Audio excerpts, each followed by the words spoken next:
You might remember last year, the state shut down a wilderness camp called Trails Carolina. This after a 12-year-old died the day after arriving there. Well, now a different facility run by the same company is being looked into after another child's death. And today, Spectrum News 1 reporter Jordan Kudisch went to the facility to learn more. I'm standing outside of the Asheville Academy. It's this very facility that a 13-year-old died by suicide earlier this month. Now, the facility has been ordered by the state to no longer accept admissions. However, they are operating, and I've seen children on the property. This is the letter the State Department of Health and Human Services sent halting admissions. NCDHHS says it began its investigation on May 8th and found evidence of abuse, neglect, and exploitation at the facility. Documentation also shows some staff that once worked at Trails Carolina have been rehired to work for Asheville Academy. After doing some digging, I found troubling reviews on the facility's social media.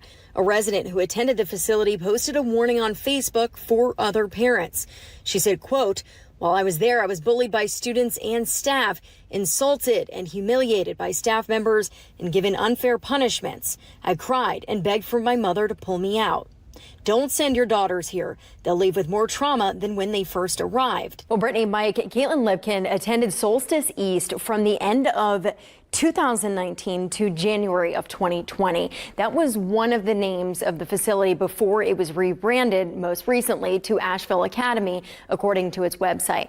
Lipkin says what she witnessed and went through will live with her forever. I was just excited to be out of the wilderness and be in a building. So that's what I was looking forward to. This wasn't Caitlin Lipkin's first experience with a residential treatment center. Before that, she was attending a wilderness therapy facility as she struggled with drug use. Her mom thought Solstice East would be the best next step in recovery. My mom had told me that she visited a few programs. So I was a little bit comfortable with the fact that she had visited. And then I went there the next day. She says she was promised equine therapy and a place to heal, but recalls a different experience. You would see girls act out and have kind of just meltdowns that were kind of triggered by staff and being controlled. And that's what first kind of rang bells in my head, what is going on here? When she would misbehave, she described being restrained and revoked privileges. Spectrum News 1 obtained more than a dozen incident reports at the facility from the Buncombe County Sheriff's Office. Since 2016, there have been 18 reports. A suicide attempt, 3 sex offenses, a missing juvenile, 4 assaults, an overdose, 2 reports of child abuse, 1 of neglect, 3 runaways, and 1 disability determination services referral. Lipkin says these were developmental years of her life that felt taken away. And it completely took those years away from me because I continued going to treatment after Solstice where they sent me. And I didn't experience that year. So I feel throughout that, I kind of didn't mentally mature in a certain type of way. And I had a lot of issues with control. She says her 11-month stay became unbearable. One day, she tried to take her own life. She tells me when she recently heard about the 2 young girls who died by suicide at Asheville Academy, she says it hurt and felt all too familiar. I was really upset. It really hit home for me because I know I'm not the only client who tried to do that. We reached out to NCDHHS about the second suicide.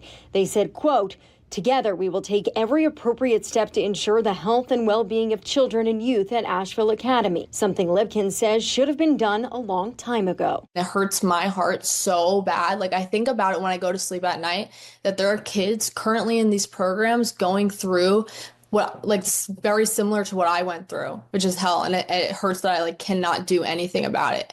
Spectrum News 1 reporter Jordan Kudisch joins us now. And Jordan, what did this mother tell you about her decision to send her daughter there?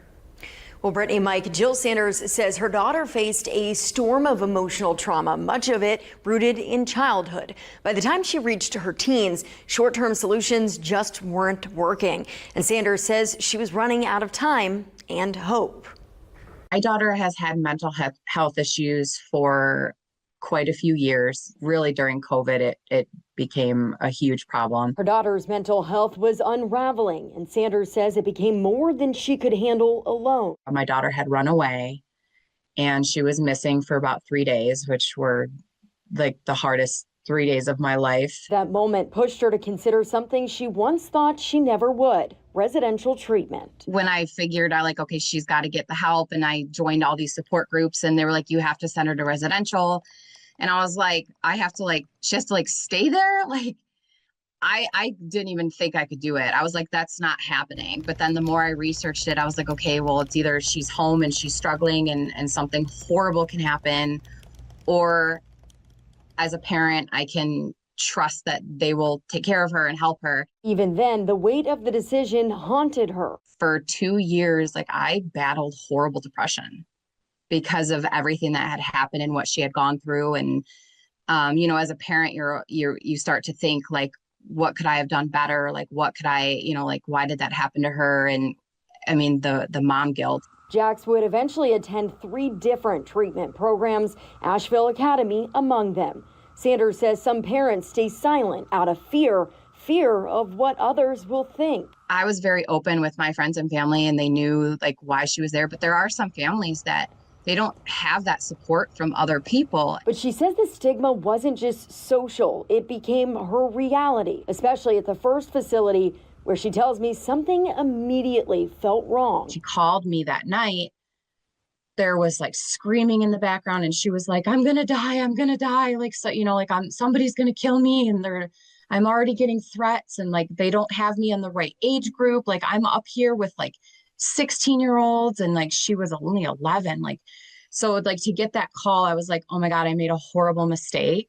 After just 8 weeks, she pulled her daughter from that facility. Sanders says she felt the system had failed her until she enrolled Jax in Asheville Academy. Never once did she call me scared. Even on the days where she was having, bad days, like, not once did she ever mention to me. And she was very open with me about every other residential, so I don't feel like she would ever hide anything. Well, Mike, Brittany, many of the girls I've spoken with say that they stayed silent for far too long. And after the most recent suicides, they say they just can't be quiet anymore. It's actually a really traumatizing experience.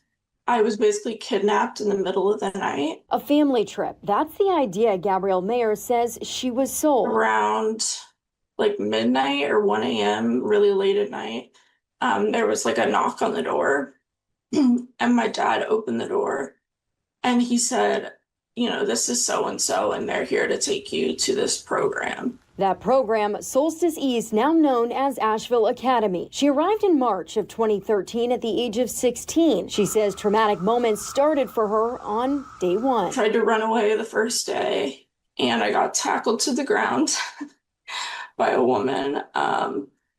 And it was very common for them to restrain people. So I was restrained on the ground to the point where I couldn't breathe. She says her parents were under the impression that she would be receiving much needed help that they couldn't provide. I didn't know it at the time, but I was actually bipolar.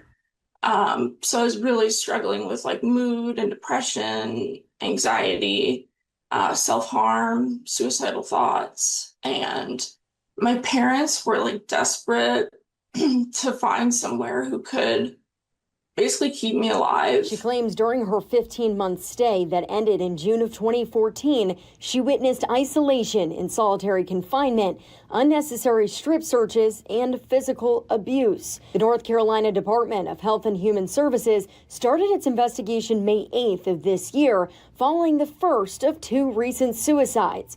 They say they found evidence of abuse, neglect, and exploitation at the facility. The reason why I have nightmares and trouble sleeping at night is because I can still hear people screaming from, restraints or solitary confinement. We were able to obtain the handbook from a former resident that's given to parents of girls treated at the facility. One of the punishments includes timeouts and the silent treatment. Mayer says she received both.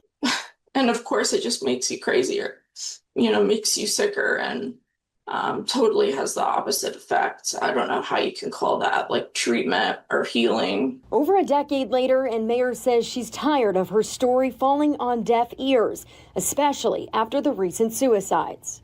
And then I became like a firm advocate of let's get this place shut down forever so they cannot harm any more vulnerable girls, because I know what it was like to go there. and come out 10 times worse.